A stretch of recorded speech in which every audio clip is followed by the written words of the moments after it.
काँग्रेस प्रदेशाध्यक्ष हर्षवर्धन सपकाळ केरळच्या दौऱ्यावर आहेत। केरळ विधानसभा निवडणुकांच्या प्रचारासाठी सपकाळ केरळमध्ये आहेत।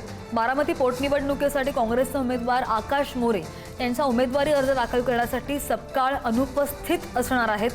सपकाळ यांचा दौरा पूर्व नियोजित होता आणि त्यामुळे ते आकाश मोरे यांचा अर्ज दाखल करण्यासाठी अनुपस्थित असतील।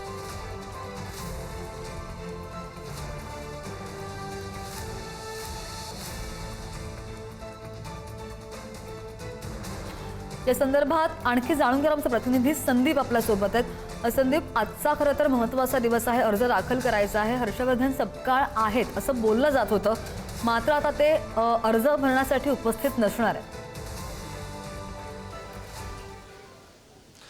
अगदी 5 राज्यांच्या विधानसभा निवडणुका जाहीर झालेल्या आहेत आणि त्याच्यासोबतच राहुरी आणि बारामती या पोटनिवडणुका होत आहेत आपल्याला माहिती आहे। आणि महाराष्ट्राचा जर विचार केला तर मुख्यमंत्री देवेंद्र फडणवीस देखील आज खरं तर तामिळनाडूमध्ये आहेत आणि त्याच पद्धतीनं जे राष्ट्रीय पक्ष आहेत त्यांची त्या नेत्यांवर वेगळी जबाबदारी जी आहे ती देण्यात आलेली आहे। आणि प्रदेशाध्यक्ष काँग्रेसचे हर्षवर्धन सपकाळ यांच्यावर देखील केरळमधल्या काही मतदारसंघांची जबाबदारी देण्यात आलेली आहे आणि त्या निमित्तानं ते केरळ दौऱ्यावर आहेत। आज पहाटे ते केरळला रवाना झालेले आहेत। प्रामुख्यानं पाहायला गेलं तर काल संध्याकाळी काँग्रेसने उमेदवार जाहीर केलेला आहे बारामती पोटनिवडणुकीसाठी।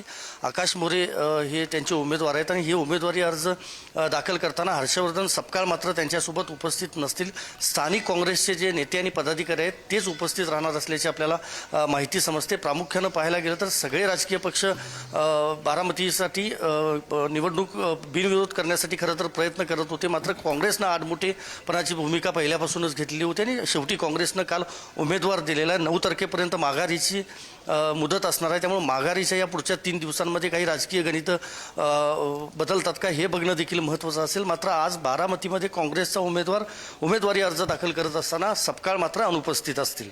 अगदी धन्यवाद दिलेल्या सगळ्या सविस्तर अपडेटसाठी।